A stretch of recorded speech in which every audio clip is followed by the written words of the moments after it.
मंगल आणि गायन पर्यंत युक्त थोडा राहू द्यायचा, बोलताना मला थोडी कमी करायचं. गायनाची जी क्वालिटी असते ती द्या सगळे. हरी हरी हरी हरी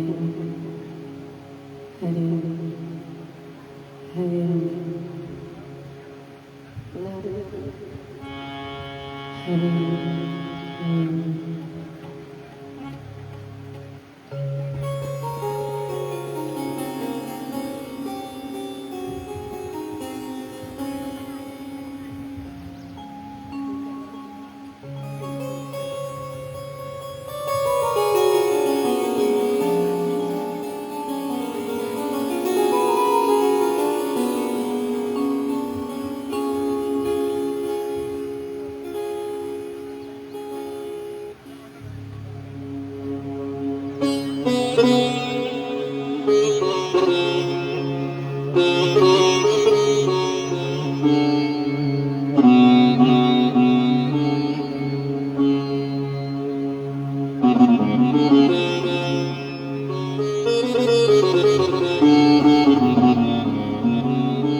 सियावर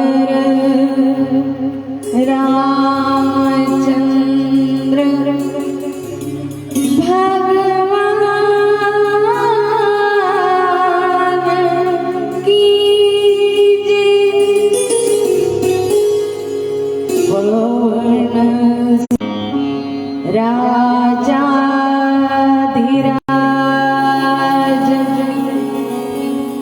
महाराज सच्चिदानंद परब्रह्म श्री साईनाथ भगवान की जय। मातो श्री संत जना माता ओ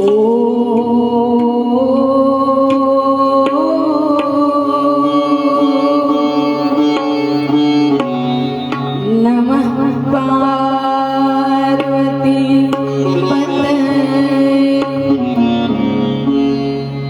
हर हर महादेव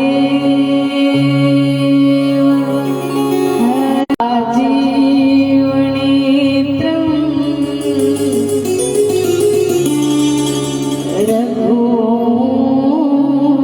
रघुवंशनाथ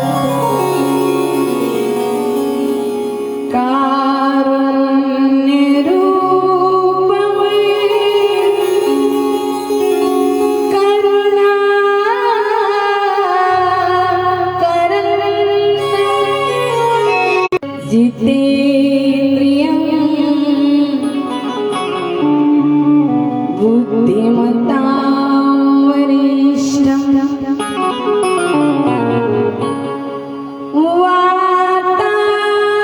वातात्मजं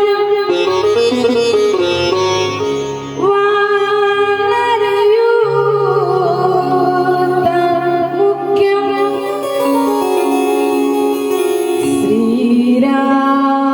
श्रीरामदूतं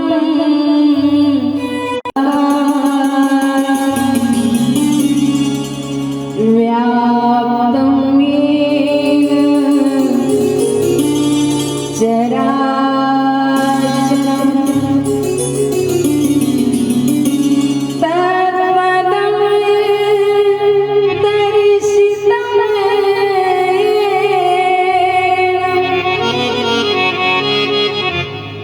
तस्मै त्वमेव बन्धुश्च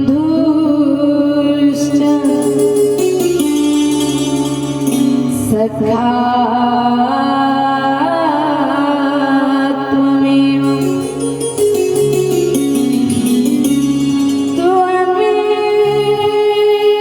विद्या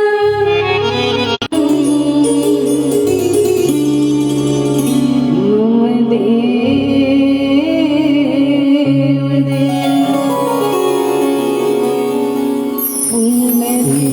पुण्डरीकवरदा हरे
हनुमत की प्यारे दशरथ के हनुमत के दशरथ के हनुमत के दशरथ के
परत माझ्या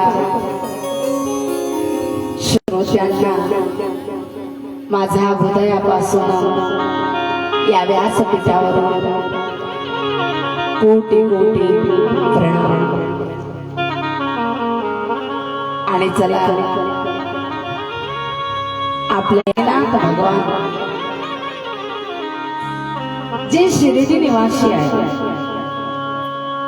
ज्यांनी महाराज अवतार घेऊन या पृथ्वी तलावर मी सांगून गेली की अनेक रोगातून मुक्त केलं,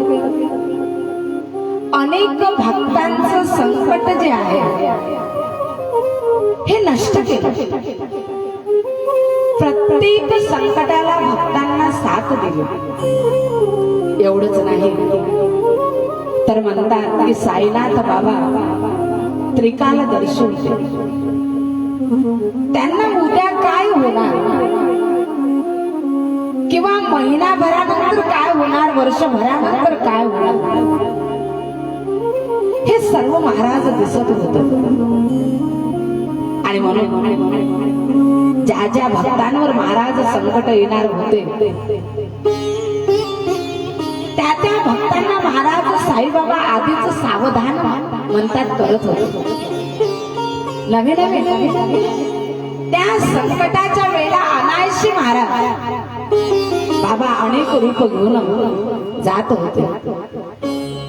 एवढंच नाही तर जे त्रिकाल काय म्हटलेलं आहे, जे साईबाबा म्हणत होते ते घडत होते. ज्याला वाचा सिद्धी महाराज म्हटलं जातं. संतांच्या ठिकाणी महाराज वाचा सिद्धी असते. ते जे म्हणेल ते अघटित जरी असलं तरी ते घडल्याशिवाय राहत नाही. आणि त्यांच्या या वाचेमध्ये महाराज हे सामर्थ्य येण्याचं कारण एकच आहे की महाराज ते अनंत जन्मामध्ये सत्य बोलतात. कारण साईबाबांचा हा एकच अवतार नाही, साईबाबांनी अनेक अवतार धारण केले आणि पुढे महाराज अनेक अवतार धारण करतात. सत्य महाराज हे तप आहे आणि त्या सत्याचं आचरण करत असल्यामुळे त्यांच्या वाणीमध्ये महाराज हे सामर्थ्य प्राप्त होतं. तर चला असे हे बाबा जे महाराज अणुमध्ये आणि चराचरामध्ये व्याप्त आहे, नुसते ते शिर्डीमध्येच नाही, आजही महाराज त्या बाबांना तुम्ही आवाज दिला तर आजही महाराज तुमची मदत करण्याकरता ते तयार आहे. परंतु महाराज तेवढी भक्ती आपली लागली. बऱ्याच लोकांना महाराज मूर्तीमध्ये देव दिसत नाही. त्या दिवशी मला चर्चेमध्ये कोणीतरी सांगून गेलं की म्हणे ताई एवढं आयुष्य आमचं गेलं, आमच्या शाळेत आम्हालाही ज्याचा अभ्यास आहे हे म्हणे देवाभिमानी निर्माण नाही केलं. ज्या मताचं खंडन करण्याकरता पुढे आद्य शंकराचार्यांना अवतार धारण करावा लागला. माध्यमामधून हा सत्संग या राजुऱ्यामध्ये रामपूरमध्ये झाला. आतापर्यंत आम्हाला माहीतच नव्हतं की देव आहे, देवाचं अस्तित्व वस्तुत्व आहे.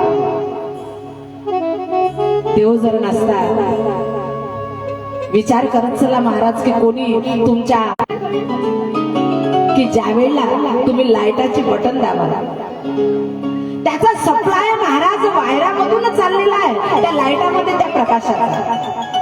तुम्ही म्हणाल की लाईटामध्येच प्रकाश आहे आणि वायरामध्ये प्रकाश नाही आहे. श्री पंढरी भाऊ चन्ने सभासद, श्री रवीश भाऊ शर्मा सभासद, आजीवन सभासद आहे सगळे, श्री वसंत भाऊ एरणे,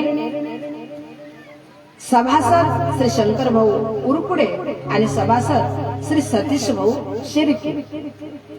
तर अशी जी कार्यवाही ही समिती आहे यांच्या वतीने महाराज सुंदर या कथेचं नियोजन झालं. आणि आज साईनाथ बाबांच्या कृपेने श्रीरामचंद्र प्रभूच्या कृपेने हा ज्ञानयज्ञ परिपूर्णत्वाकडे झाला. तर चला आज लोकांना विश्रांती देणारे जे श्रीराम प्रभू आहे त्या श्रीराम प्रभूच्या चरणी आपण सर्व नतमस्तक होऊया आणि परत आता कथेला सुरुवात करूया. थोडं एकदा प्रेमाने भजन.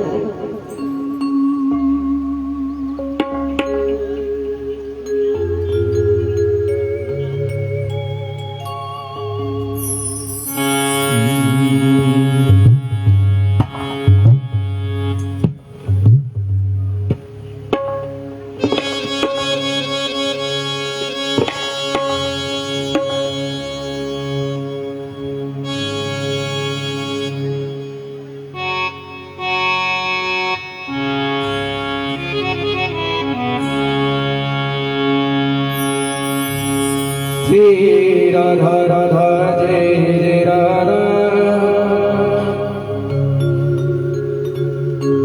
जय श्री राम जय जय राम श्री राधा राधा राधा राधा श्री राधा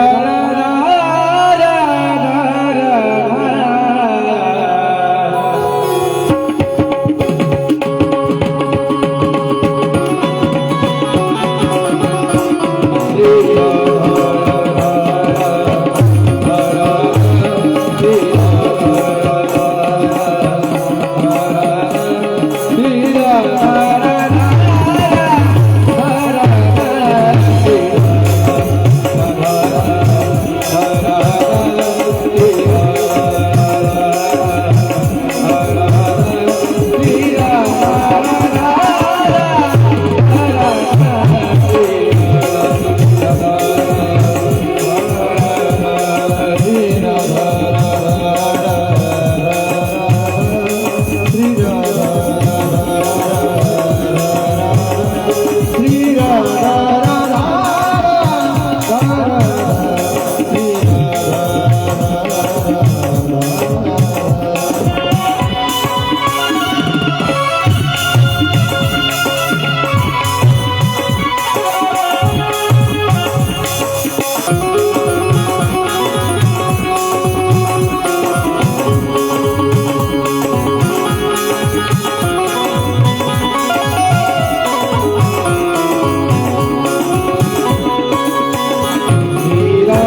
भगवान की जय.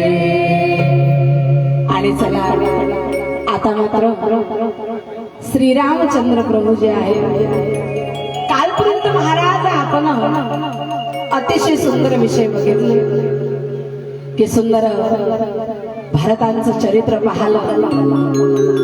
भारत महाराज प्रेमाची मूर्ती आहे, प्रेमाची ती मूर्ती की जी असामान्य कोटीचं प्रेम आहे.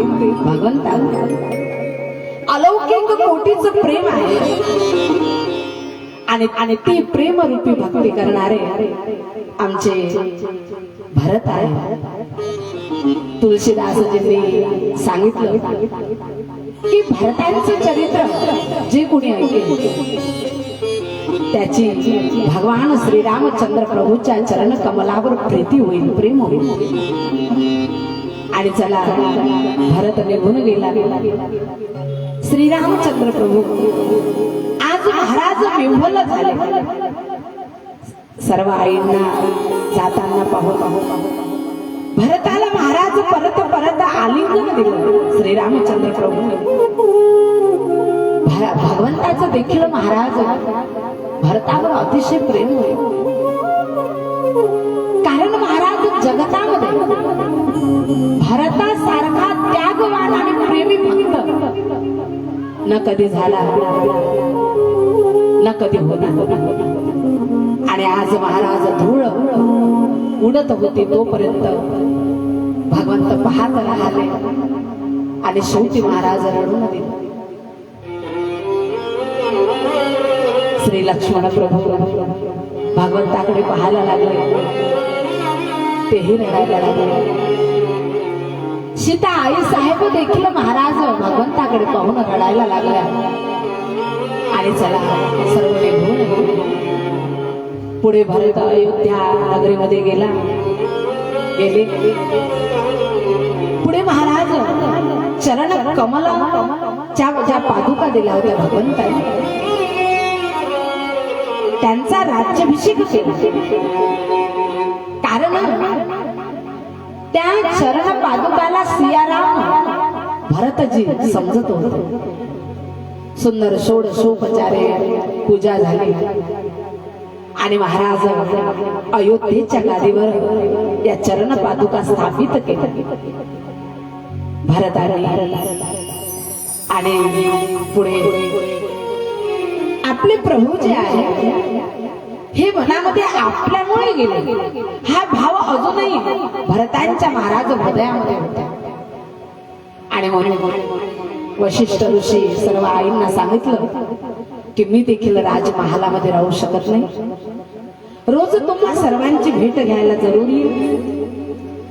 या अयोध्येच्या राजनगरीच्या राज्याचं जे शासन आहे किंवा हे राज्य ते चालवून आहे त्याच्याकरता रोज मी येत जाईल, परंतु मात्र काही क्षणाकरता.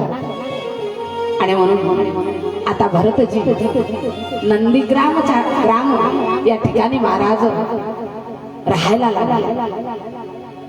या माणसाचं प्रेम पहा महाराज की पुढे विचार केला की माझे प्रभू पृथ्वी तलावर झोपतात, जमिनीवर झोपतात आणि त्या जमिनीवर मात्र मी झोपू शकत नाही.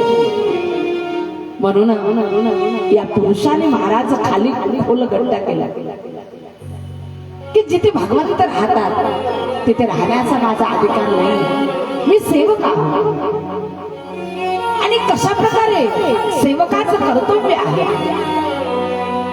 हे भरतांकडून महाराज शिकावं. खोल गड्डा करून तिथे भरतजी राहत होते. आज वल्कल वस्त्र भरतांनी देखील महाराज परिधान केले. राजवेशाचा भरतांनी देखील महाराज त्याग केला. त्यावेळेला सर्व आई रडायला लागल्या, वशिष्ठ ऋषी देखील रडायला लागले. आणि चला 14 वर्षाचा वनवास जो आहे हा केवळ आमचे श्रीरामचंद्र प्रभू, लक्ष्मणजी आणि सीता मातेनेच भोगला नाही, तर भरतांनी देखील महाराज भोगला. फळ खात होते ते देखील वल्कल वस्त्र परिधान करत होते.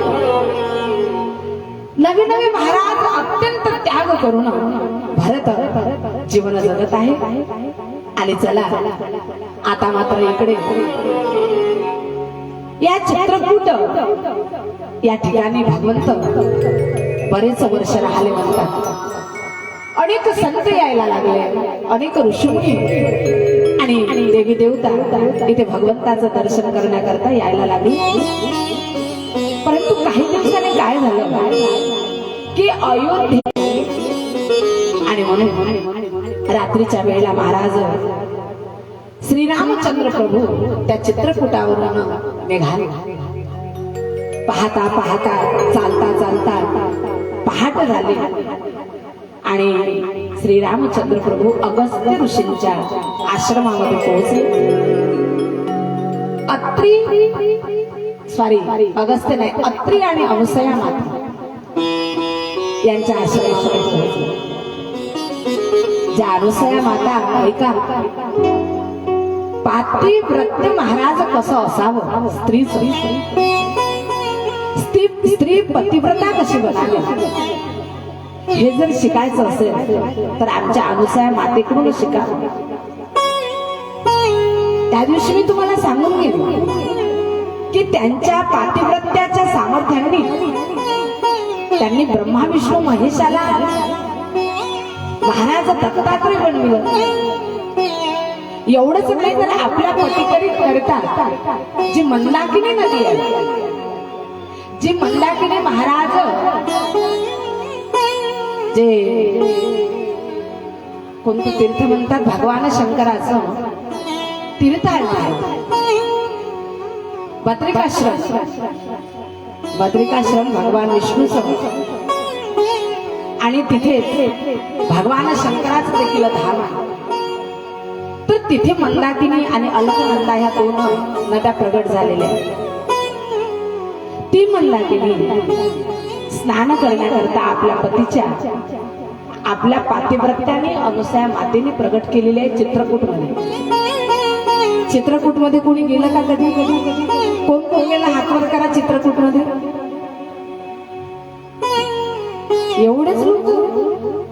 वीर आहे का इथे? बघेल भाऊ, वीर आहे का? नाही, उडी टाकून देतो म्हटलं.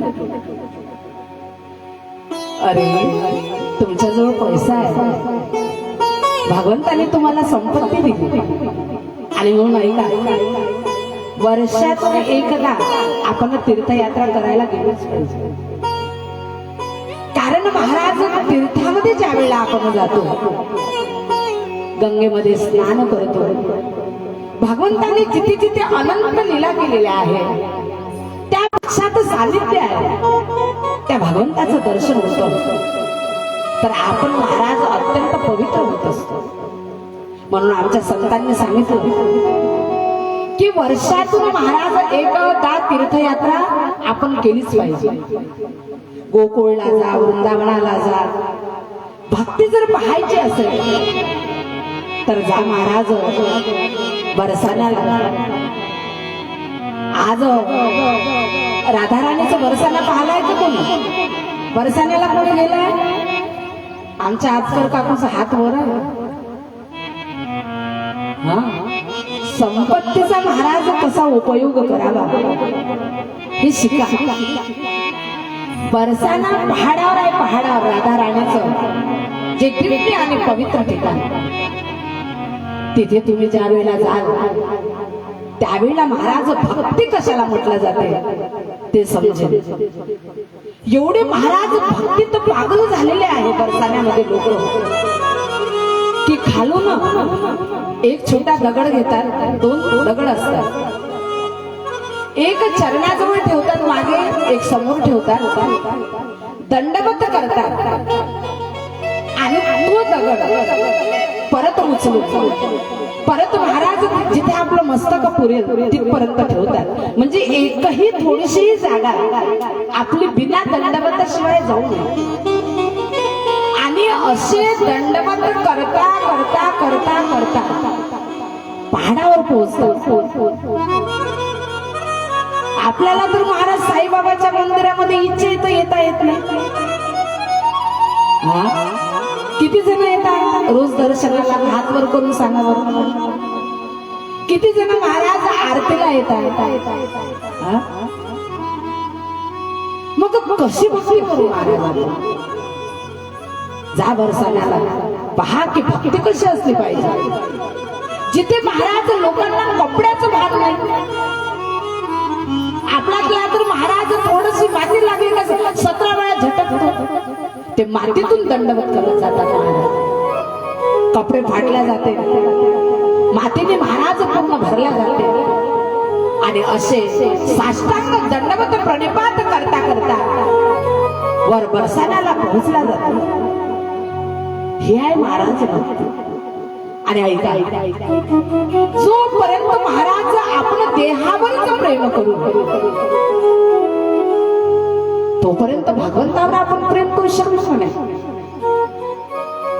भगवंतावर महाराज अतिशय प्रेम असलं पाहिजे की जिथे देहाचं देखील काही काळाने आपल्याला विस्मरण झालं पाहिजे. म्हणून ऐका, जा बरसाण्याला, जा चित्रकूटाला महाराज, की ज्या चित्रकूटामध्ये आमचे भगवान महाराज विराजमान झाले. काय सुंदर आहे की जिथे श्रीरामचंद्र प्रभू राहिले. आजही तो पहाड आहे, पहाडामध्ये राहिले होते. आजही महाराज तो भव्य पहाड आहे, गुफा आहे आतमध्ये कितीतरी, की ज्याचं महाराज बराच अंत लागत नाही. ज्या शेळेवर भगवंत नेहमी बसायचे वेदिकेवर, ती वेदिका आहे. गुप्त गोदावरी जे आहे त्या पहाडामध्येच महाराज खळखळ खळखळ खळखळ वाहत आहे. तिथे गेलं तर असं वाटतं की इथून मरतच जाऊ,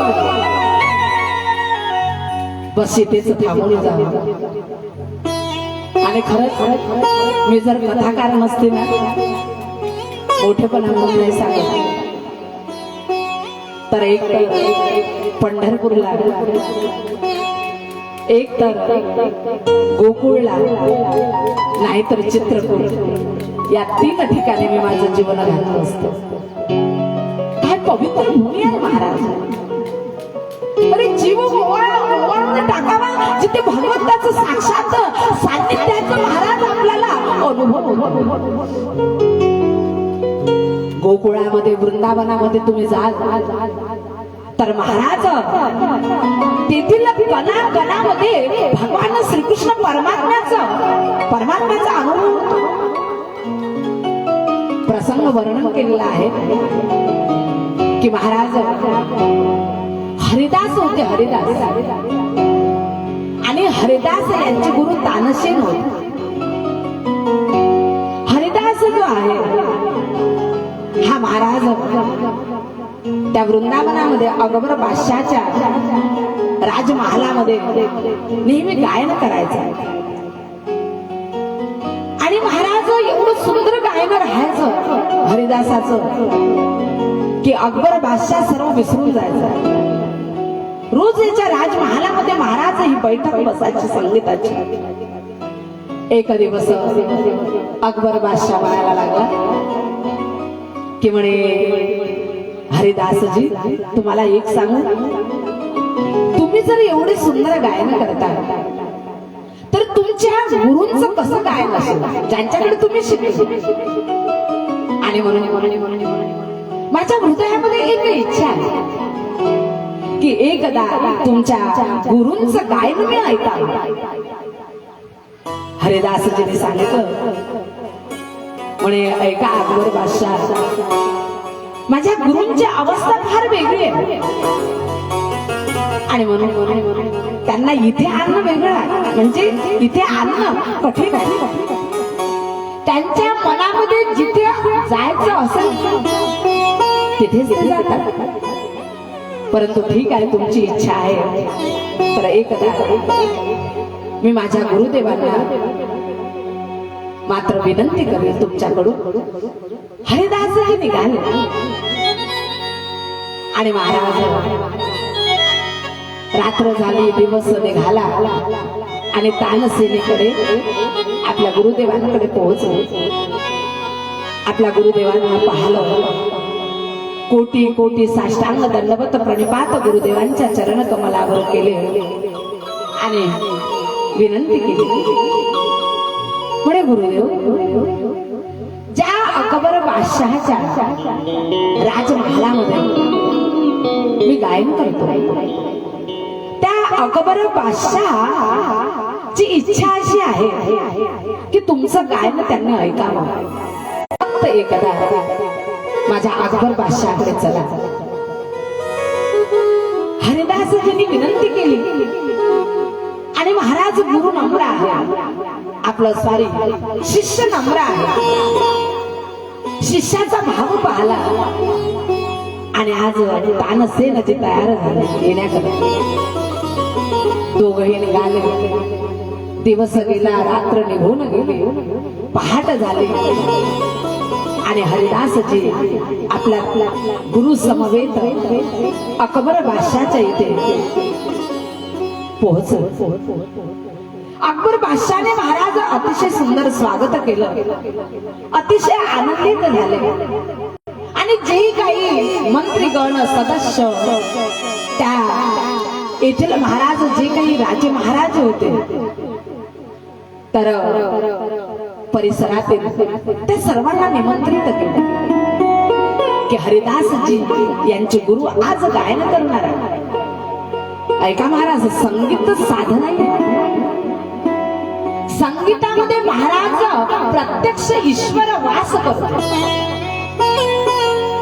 जसं भगवंताचं राहण्याचे काही ठिकाण सांगितलेले आहे.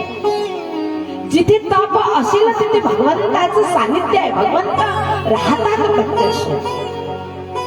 जिथे ब्राह्मण आहे, नुसते जातीचे नाही, जातीने कोणीही असो, परंतु ब्राह्मणाचं वर्तन ज्याच्या ठिकाणी असेल तिथे भगवंत प्रत्यक्ष वास करतात. गोमाता आहे, गोमातेच्या ठिकाणी प्रत्यक्ष भगवान निवास करतात. आणि जिथे भक्ती आहे त्या भक्ताजवळ भगवंत प्रत्यक्ष निवास करतात. आणि म्हणून जे संगीत आहे, संगीत आहे ईश्वर की शक्ती. हर स्वर में बसे भगवान. राग जब सुना जाता तो रोगी को भी मिले आराम, असं म्हटलं. आज महाराज अनेक परिसरातील राजे महाराज अत्यंत आनंदित होऊन अकबर बादशाच्या राजमहालामध्ये आले आणि चला हरिदासजी आपल्या आसनावर बसले. विनेचा तार छेडला आणि ते गायन सुरू झालं. तानसेन यांचं म्हणतात महाराज की तानसेन ज्या रागाचं गायन करायचे ते राग प्रत्यक्ष तिथे प्रगट व्हायचे. काय साधना असलं संगीताची. म्हणून ऐका, संगीत तुमचा ईश्वर आहे लक्षात. म्हणून संगीताची साधना करत चला. या माध्यमातून भगवंताची असीम कृपा आपला होती.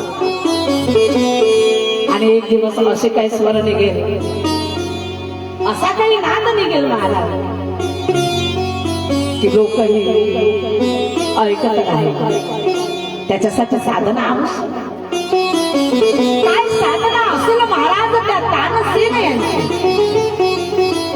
की जो राग गायन केला ते राग प्रत्यक्ष तिथे प्रकट व्हायचे किंवा त्याचा परिणाम प्रकट व्हायचे.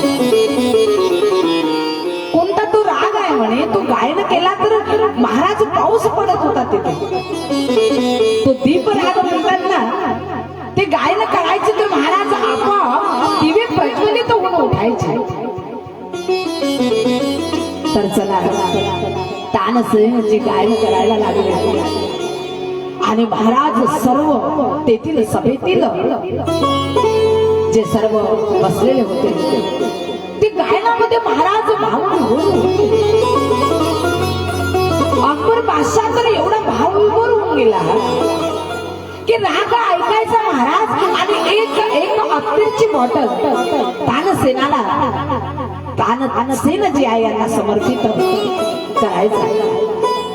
जे अत्तर साधन होतं महाराज विदेशामधून खास निवडून आणलं गेलं. लाखो रुपयाच्या अत्तराची किंमत होती. एक राग ऐकायचा अकबर बादशाह आणि एक बॉटल अकबर आपलं तानसेनजीला द्यायचं. परंतु तानसेनजी काय करत होते, ते अत्तर महाराज पृथ्वी तलावर टाकायचे. बराच वेळ असा होऊन गेला आणि शेवटी महाराज गायन संपलं. अकबर बादशाहने हरिदासजी यांना बोलविलं. म्हणे हरिदासजी, खरोखर जीव ओवाळून टाकावा असं तुमच्या गुरुदेवांचं गायन आहे, संगीत आहे, आवाज आहे. परंतु एक मात्र मला समजलं नाही, तो राग ऐकल्यानंतर, ते गायन ऐकल्यानंतर जी मी अत्तरच्या बॉटल देत गेलो, एवढ्या महागाच्या अत्तरच्या बॉटला त्या अत्तर जमिनीवर टाकत होते विनाकारण.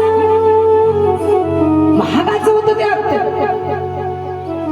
ते त्यांनी जाणलं नाही, त्याचा दुरुपयोग त्यांनी केला. असंच मात्र फेकून दिलं. हे मला थोडस वेगळं वाटत आहे. तर जा थोडं तुझ्या गुरुदेवांना विचार. आला महाराज, आले हरिदास, आपल्या गुरुदेवांना नमस्कार केला आणि सांगितलं, गुरुदेव, तुम्हाला जे अकबर बादशाहनी अत्तरेच्या बॉटल दिल्या ना, त्या फार महाग होत्या. तुम्ही असंच त्याला वाया घालवलं, या पृथ्वी तलावर टाकून, जमिनीवर टाकून. ऐका, जरा सावधान होऊन ऐका आणि माझ्याकडे लक्ष देऊन ऐका महाराज. तानसेनजी यांचे वाक्य आहे. ते काय म्हणायला लागले, म्हणे हरिदास, नाही ते अत्तर मी वाया नाही घालवलं. अरे, या व्रजभूमीच्या कणाकणामध्ये साक्षात भगवान श्रीकृष्ण परमात्मा विराजमान आणि म्हणून जे अत्तर मला राजा देत होता, ते अत्तर मी माझ्या कान्हाला मात्र समर्पित करीत होतो. आणि तुला जर शाश्वतीनं वाटत नसेल तर जा बाकी बिहारीच्या मंदिरात.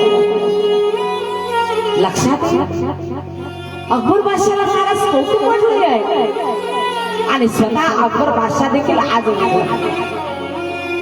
हरिदासजी, काही राजे महाराजे, काही मंत्रीगण, सर्वच्या सर्व महाराज बाकी बिहारी यांच्या मंदिरात आले.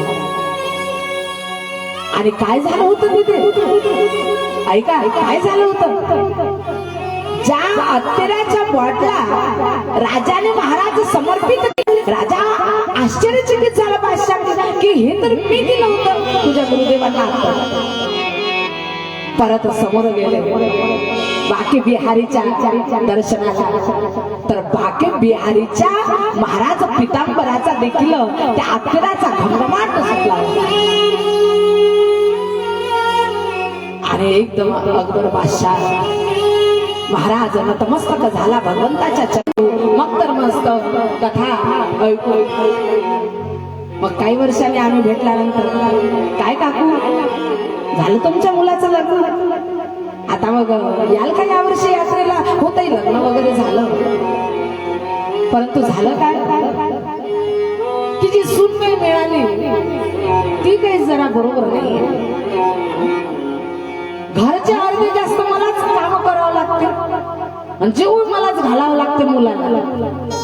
काही कामाची सूर नाही भेटली. थोडं मोठं होऊ द्या, थोडे थोडे काळ जाऊ द्या, नातू होऊ द्या, मग करू आम्ही. थोडे नातू चांगले निघाले तर. नातू झाले, नातू मोठे झाले, काय काकू आता चालतंय काय? ताई आलो असतो, परंतु झालं काय की नातवाजवळ मलाच राहावं लागते. कारण गावात काही एवढं शिक्षण नाही. आजकाल शहरात शिक्षण आहे आणि नातवाला भाकरी करण्याकरता देखील मलाच राहावं लागतं. सांगायचं तात्पर्य हे की आयुष्य जाईल परंतु कधी महाराज कामातून तुम्ही निर्मुक्त होणार नाही. म्हणून वेळ काढा आणि तुम्हाला जायचं असेल तर मला सांगा. तुम्ही म्हणाल की ताई तुमचा काही बिझनेस आहे का यात्रेला न्यायचं? माझा बिझनेस नाही, परंतु महाराज लोक तर म्हणाल की ताई पैसे तुम्ही द्या. नाही खरंच चला असं तर चला. कान्हाचं चरित्र आलं की मी त्यात रममान होऊन जाते महाराज. मग तर काही दुसरं दिसतच नाही. कारण कान्हा सांगू नये, जाऊ दे, माझा प्राण आहे असं. तर महाराज अनुसया मातेकडून हे शिकलं पाहिजे की पतिव्रता कसं बनायचं. पतिव्रता जी आहे हिची देवावर महाराज सत्ता असते. पतिव्रता स्त्री जी आहे तिचं सहज आत्मकल्याण होते हे मी त्या दिवशी सांगून गेली तुम्हाला. इथे ज्यावेळेला अत्रे आणि अनुसया मातेचं दर्शन भगवान श्रीरामचंद्र प्रभू आणि सीता मातेने केलं, त्यावेळेला अनुसया मातेने सीता मातेला सुंदर महाराज स्त्री धर्म सांगितलं की जो स्त्री धर्म आजकाल नष्ट व्हायला लागला. आजकालच्या ज्या पत्नी आहेत ह्या पतीला काम सांगायला लागला. सांगता की नाही? सकाळी सकाळी उठू अंगणात पाणी शिंपण्याचं काम आता माणसांकडे आलं की नाही? स्त्रिया मस्त झोपलेल्या असतात आहे की नाही?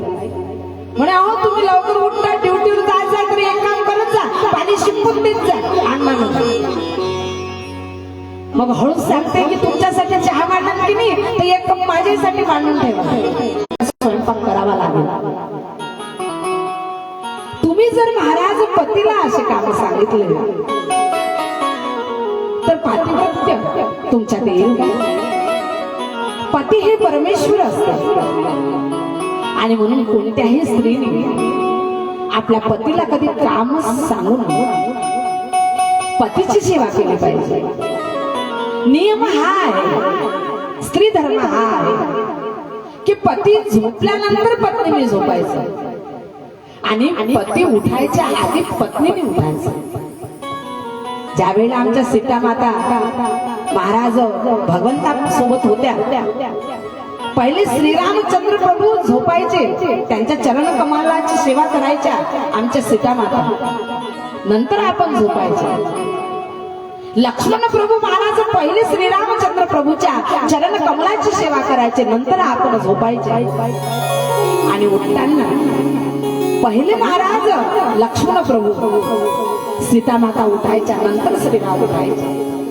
हा नियम आहे स्त्रीचा की पती उठल्यानंतर महाराज स्नानाधिक कर्मे आटोपून सुंदर महाराज दिवा लावून तुळशीची पूजा करून शृंगारी करून आपल्या पतीचं आपण स्वागत करावं, त्यांना उठा म्हणावं.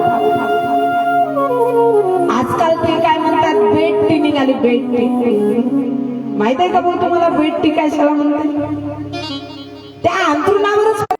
कुठे चाललो आपण? कोणते संस्कार आहे आपले? आपल्या शास्त्रामध्ये तर हे सांगितलेलं आहे की दात घासणं तर जाऊ द्या, जोपर्यंत स्नान करत नाही अन्नाच्या पत्त्यावर माझं पत्र पोहोचते की नाही पोहोचत. पोहोचले तर आनंद आहे, नाही पोहोचे तर दुःख आहे. तळमळ तर ही आहे की तुमच्या संसाराला, तुमच्या जीवनाला परमार्थाची जोड मिळावी, एवढीच माझी विनंती आहे. चला तर महाराज आईच्या आश्रमामध्ये त्यांनाही महाराज सुंदर वंदन केलं. अत्री ऋषी, आपला अगस्त्य ऋषी हे साधे नव्हते. ज्यांनी महाराज एका घुटामध्ये सागर गिळला होता. सागर गिळला होता म्हणजे समुद्रातलं पाणी गिळलं होतं. ते ऋषी साधे असेल, केवढं अधिकारवान असेल. आणि म्हणून भगवंताचं खरं स्वरूप, तात्विक स्वरूप ते जाणत होते. आणि त्यावेळेला जसंही भगवंताला पाहिलं, कोटी कोटी प्रणाम केले, भगवंताला बसवलं. जे धरती मातीचे काय बनलेले आहे, धरती मातीला ज्यांचं ओझं झालेलं आहे. मग आता असं कोणत्या ठिकाणी जाऊ की ज्या ठिकाणावर जाऊन मला दैत्यांचा, राक्षसांचा सहज नाश करता येईल आणि पृथ्वी मातेचा भार हलका करता येईल. तो प्रश्न ज्या वेळेला विचारला त्यावेळेला अगस्त्य ऋषी म्हणायला लागले, तुम्ही परब्रह्म आहात, जानकी माता योगमाया आहे आणि लक्ष्मण प्रभू जे शेषाचे अवतार आहेत. तुमचं तात्विक स्वरूप मोठमोठे देखील जाणू शकत नाही. बुद्धिमान हैराण झाले दादा इथे. हो, नाही समजलं त्यांना. इथे बुद्धिवादी बालकांची महाराज आवश्यकता नाही. इथे महाराज विद्वानाची आवश्यकता नाही. अगस्त्य ऋषी म्हणायला लागले की मोठमोठ्या विद्वानांना जे खरं स्वरूप आणि तात्विक स्वरूप तुमचं कळत नाही. ते कोणाला कळते की ज्याला कळवून द्यावं वाटते तुम्हाला त्याला कळते. मग तो छोटासा का फक्त असेल. इथे पांडित्याची आणि विद्वानाची महाराज गरज नाही. आणि अगस्त्य ऋषीने शेवटी सांगितलं की तुम्ही आता पंचवटीमध्ये जा. तिथे एक श्राप मिळालेला आहे त्या पंचवटीला. तिथे कधी वृक्षाला फुलं लागले नाही, वारा कधी आनंदाने वाहला नाही, अगदी निराश वातावरण तिथे आहे. प्रभू, तुम्ही तिथे गेल्यानंतर तिथे वसंत ऋतू फुले. त्या वनाला शापित जे वन आहे त्याला मुक्त करा आणि पुढे तिथून राक्षसांना कसं मारायचं ती दिशा तुम्हाला मिळेल. आणि चला भगवंत आता पंचवटीमध्ये प्रवेश करा. पंचवटी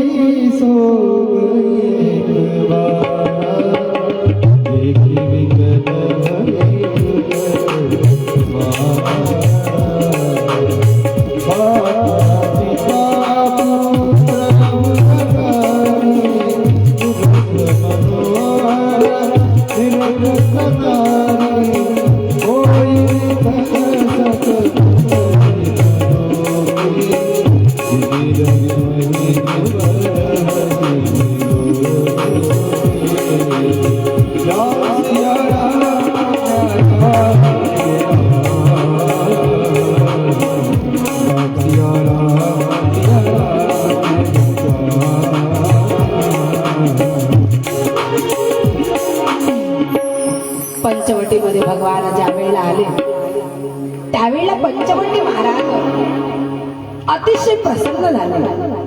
आज शापमुक्त झाले आणि वसंत ऋतूचं तिथे निर्माण झालं.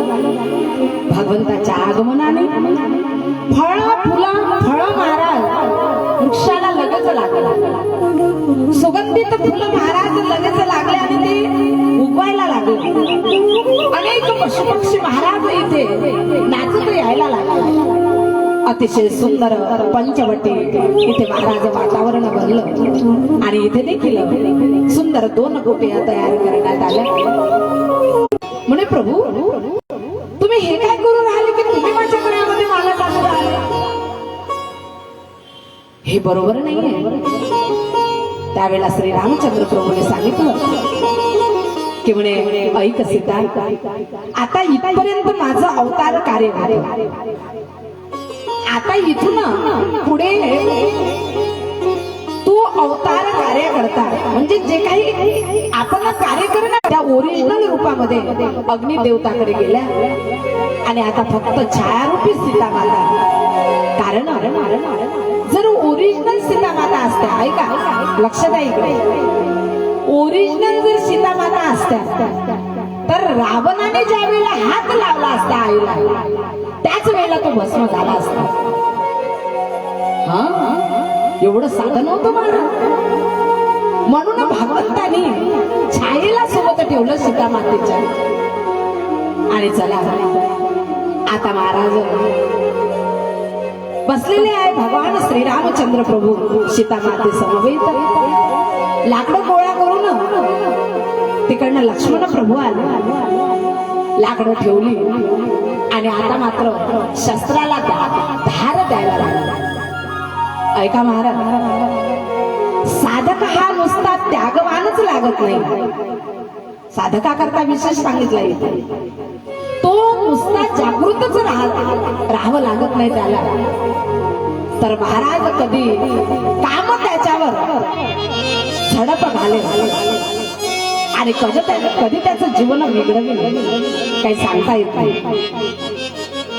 म्हणून लक्ष्मण प्रभू जे आहे हे साधक आहे महाराज, हे सुंदर जागृत तर आहे, सावधान तर आहे, परंतु त्याबरोबर महाराज पुरुषार्थी आहे, बाणाला धार लावत आहे. आणि एवढ्यामध्ये आकाश मार्गाने रावणाची जी बहीण आहे शूर्पणखा, ही शूर्पणखा जी आहे ना, ही रावणाची बहीण होती, विधवा होती. रावणानेच तिच्या पतीला मारलं होतं आणि रावणाने सांगितलं त्यावेळेला की म्हणे हे शूर्पणखा या लंकेमध्ये राहा आता तू. परंतु शूर्पणखा हे आसक्तीचं रूप आहे आणि आसक्ती कधी एका ठिकाणी राहू शकते, कधी आपली आसक्ती महाराज पुत्राच्या ठिकाणी राहते, तर कधी आपली आसक्ती पैशाच्या ठिकाणी राहते, कधी आपली आसक्ती रूपाच्या ठिकाणी राहते. आसक्ती महाराज अनेक रूप बदलत असते.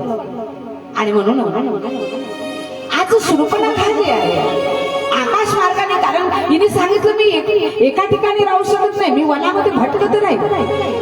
भटकता भटकता आकाश मार्गाने ज्या वेळेला आली त्यावेळेला श्रीरामचंद्र प्रभूचं ते रूप पाहिलं की ज्यांच्या रूपा पुढे महाराज करोडो कामदेव लज्जित होते. आणि एकदम तिला असं वाटायला लागलं की यांचे आपल्याला पती म्हणून प्राप्ती व्हावी. रूप शूर्पणखेने सुंदर रूप धारण केलं आणि आली महाराज श्रीरामचंद्र प्रभूकडे. श्रीरामचंद्र प्रभूला जवळ येऊन पाहिलं, आणखीन महाराज मोहित झाले भगवंताच्या रूपावर आणि विनंती करायला लागली. म्हणे ऐका, या जगतामध्ये तुमच्यासारखा सुंदर पुरुष नाही आणि माझ्यासारखी स्त्री नाही. तुम समपुरुष नमो समनारे, तुम समपुरुष नमो समनारे,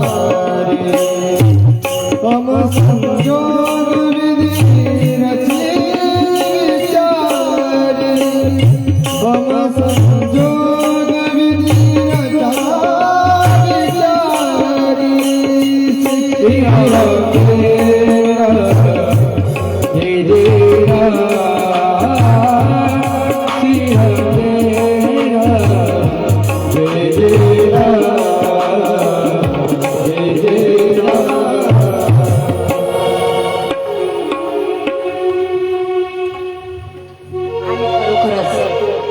ऐका महाराज, जगतामध्ये भगवंतासारखा पुरुष दुसरा कोणीच नाही, हे बरोबर.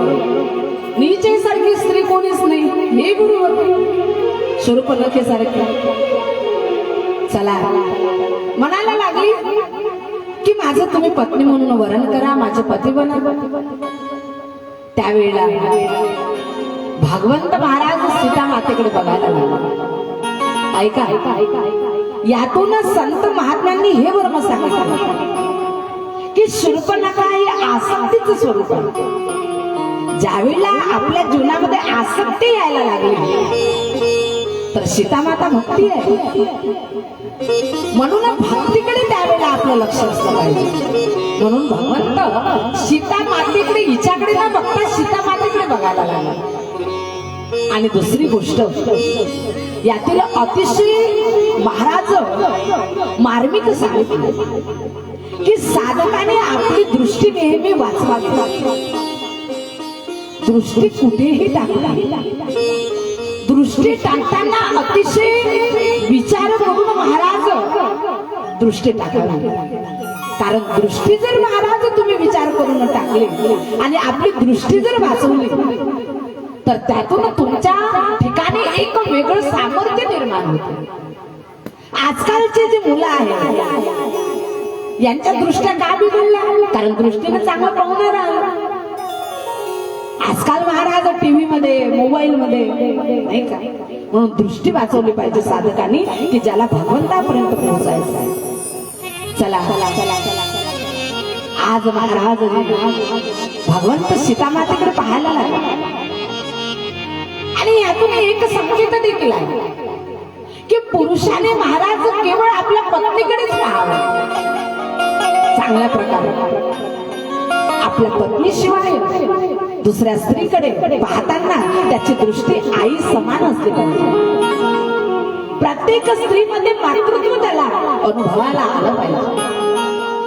ही भारतीय संस्कृती आहे, ही आपली भारतीय परंपरा आहे की ज्या परंपरेमध्ये उच्च अशा दिव्य अशा परंपरेमध्ये आपण महाराज जन्माला आलो.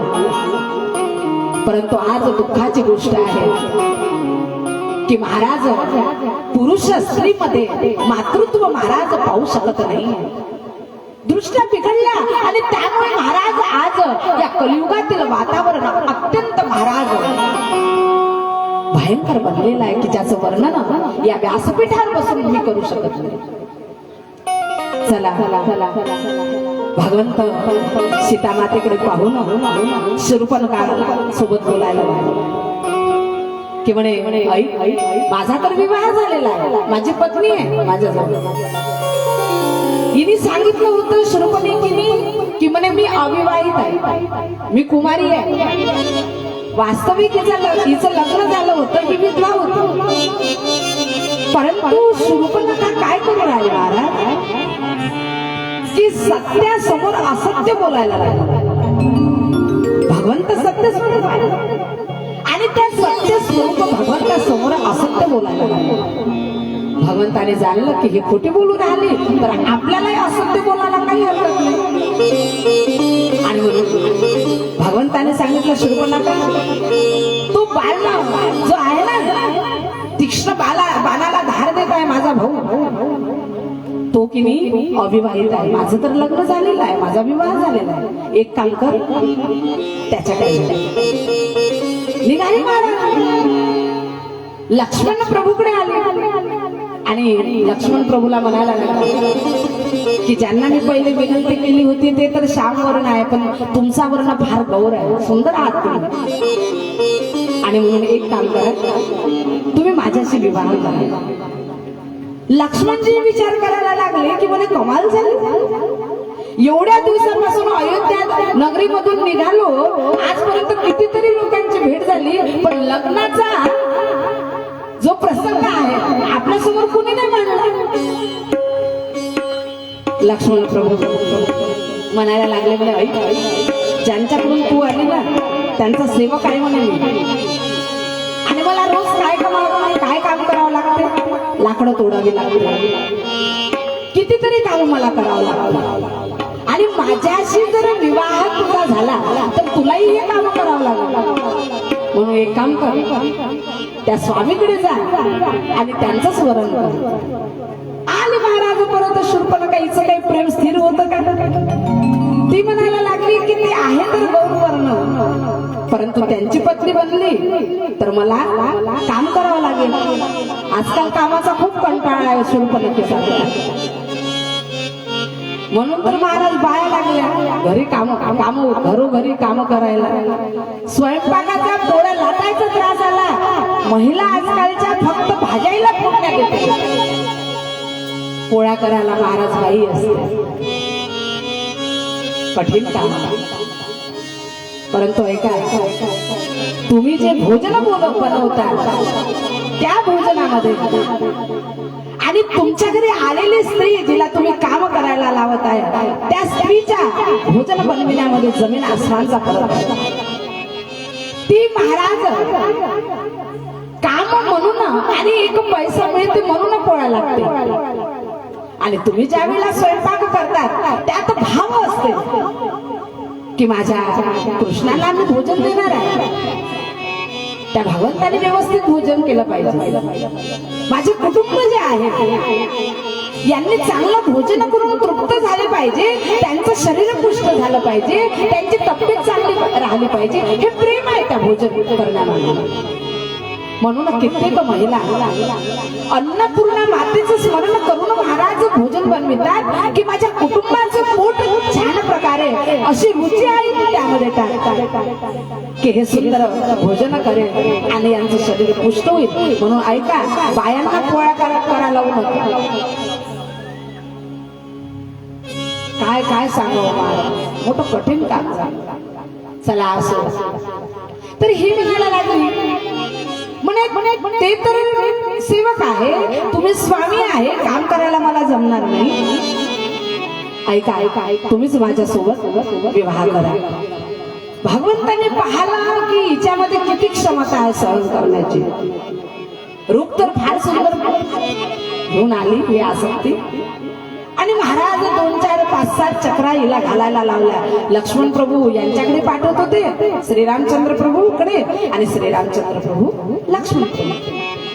शेवटी महाराज क्रोधाने लाल बुंद झाले. शर्पणखा की म्हणे कधीचे चक्कर मारायला लावायला लागले म्हणे मला. क्रोधित झाले आणि क्रोधामध्ये महाराज एकदम आपलं ओरिजिनल रूप प्रगट केलं शूर्पणखाने. आणि एकदम सीता मातेला मारण्याकरता धावली. जशी धावली, ऐका महाराज, या संपूर्ण प्रसंगामध्ये आमच्या सीतामातेचा काही दोष होता का? हे दोघच भाऊ बोलत होते. सीतामाता तर महाराज चुपचाप होते. परंतु सीतामातेला मारण्याकरता ही का धावली? तर त्याचं कारण हे आहे की सीतामाता हे भक्तीचं स्वरूप आहे. जोपर्यंत भक्ती महाराज जीवाजवळ राहते तोपर्यंत आसक्ती महाराज तिथे प्रवेश करू शकत नाही. भक्ती ज्या वेळेला नष्ट होईल त्याच वेळेला आसक्ती त्याच्या जीवाजवळ येईल. आणि म्हणून महाराज सीता मातेला मारण्याकरता शूर्पणखा धावली. त्याच वेळेला श्रीरामचंद्र प्रभू लक्ष्मण प्रभूला इशारा केला आणि एकदम महाराज तीक्ष्ण असा बाण घेऊन जे आहे हे निघाले लक्ष्मण प्रभू. परंतु विचार केला की बाणाने मारू नये, ही स्त्री आहे. उद्या स्त्रीची हत्या आपण केली तर मात्र आपल्याला दोष दिला जाईल. म्हणून महाराज आता एक अस्त्र घेतलं आणि तीक्ष्ण अस्त्र घेऊन एकदम महाराज शूर्पणखा हिचे कान आणि नाक दोन्ही कापले. भळभळ भळभळ रक्त वाहायला लागलं. चिल्लावत ओरडत महाराज निघाले. आणि लक्ष्मण प्रभूंनी सांगितले की ऐक शूर्पणखा, या पंचवटीमध्ये डबल जर पाय टाकला तर माझ्यासारखं कोणी वाईट नाही. आकांत करत आक्रोश करत पहाडात गेली.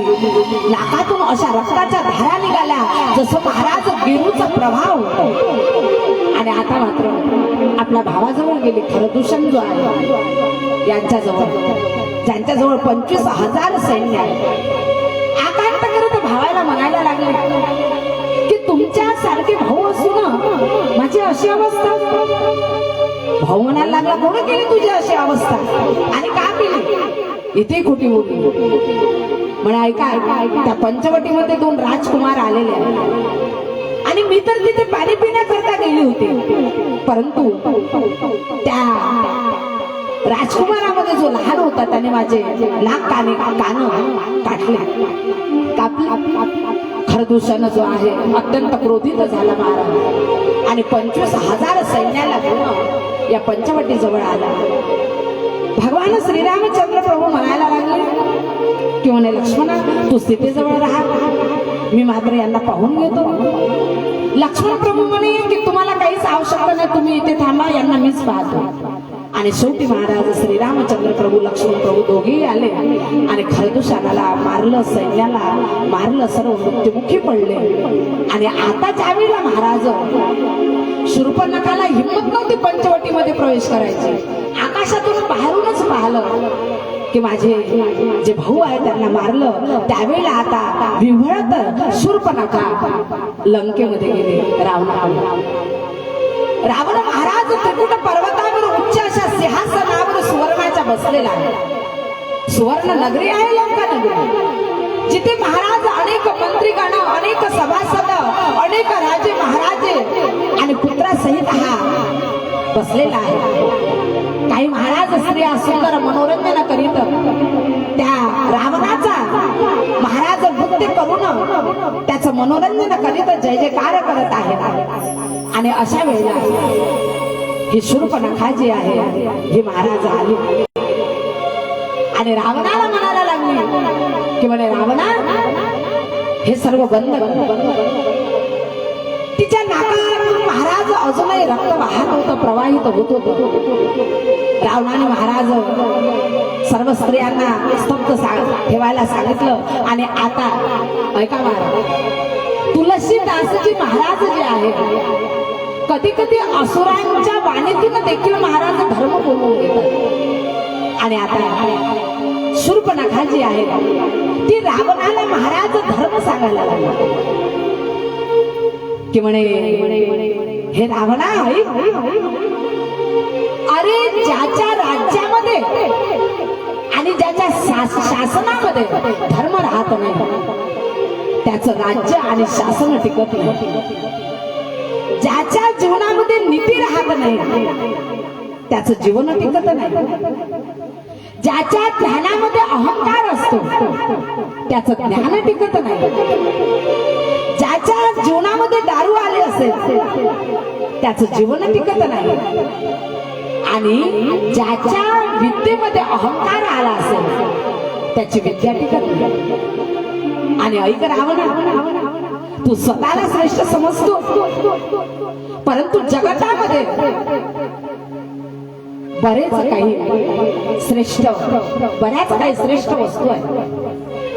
मंत्राला कधी छोट समजायचं नाही, कारण मंत्र ब्रह्मादी देवतेला बांधून ठेवतात. दिसते लहान असा सुंदर सुंदर उपदेश महाराज.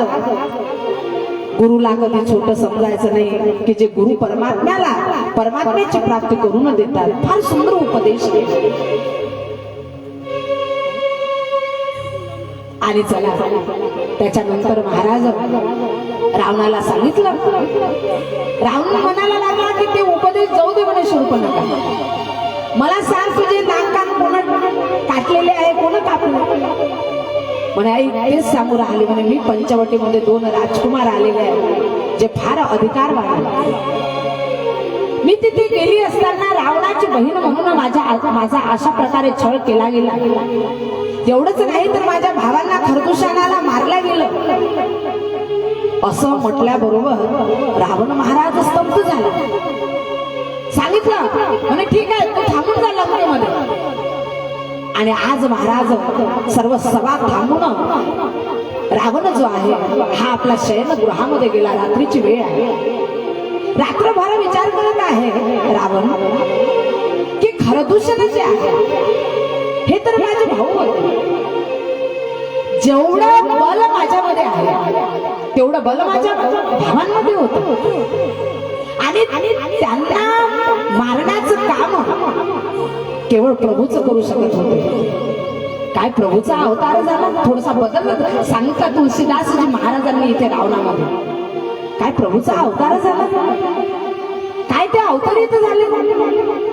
विचार केला की त्यांच्या नारीचं अपहरण कारण शूर्पणखाने हे देखील सांगितलं होतं की राजा रावणा, अरे तुला तर कितीतरी राण्या आहेत, कारण याची कमजोरी माहित होती रावणाची, कितीतरी राण्या आहेत, परंतु त्या राजकुमाराजवळ जी स्त्री आहे अशी जगतामध्ये सौंदर्यवान कोणी दुसरी स्त्री नाही, आणि तुझ्याही या लंकेमध्ये तुला दुसरी अशी स्त्री नाही, एवढी ती सौंदर्याची खाण आहे. ही कमजोरी होती रावणाची.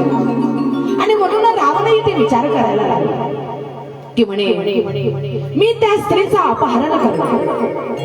ब्रह्मा जर असेल तर मला कठीण नाही, मनुष्य असेल तर सहज होईल, परंतु पुढे ब्रह्म जर असेल तर ते ब्रह्मा आपल्या पत्नीला नेण्याकरता येईल, आणि त्या युगाने माझ्या संपूर्ण दैत्य कुलाचा काय होईल, उद्धार होईल, मला ते ब्रह्म मारेल आणि माझा भवसागर पार होईल. असं सुंदर चिंतन रावणाचं इथे गोस्वामी तुलसीदासजी महाराजांनी सांगितलं.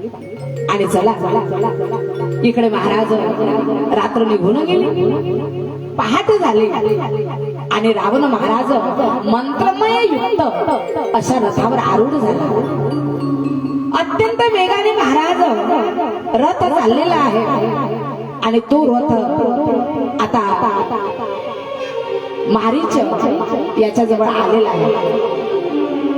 रावण उतरला, मारीच्या जवळ गेला आणि त्याला प्रणाम केला. जसाही महाराज रावणाने प्रणाम केला मारीचला, तर मारीच थरथर थरथर कापायला लागला. कारण म्हणे या मनुष्याने ज्याला प्रणाम केला त्याचं कधीच चांगलं होणार नाही, त्याचा मृत्यू जवळ आला असं समजा. रावणाला विचारलं की म्हणे प्रभू तुम्ही मला का नमस्कार करत आहे?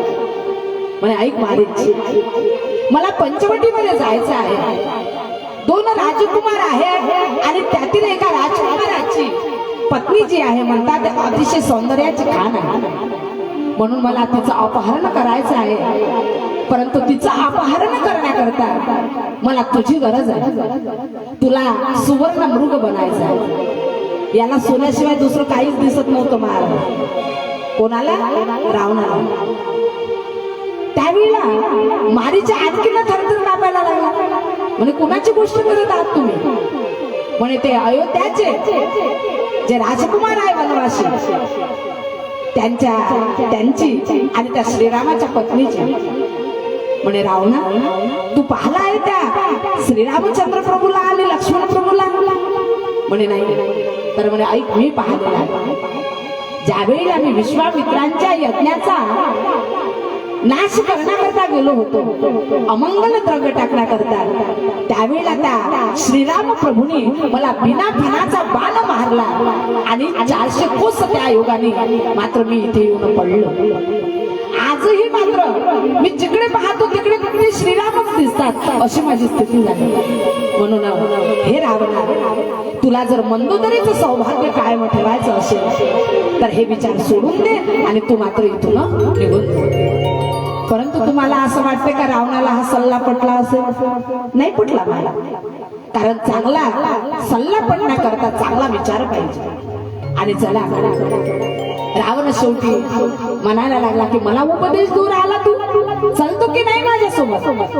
नाहीतर इथेच मात्र तुझा मृत्यू ठरलेला आहे, मारून टाकेल म्हणे.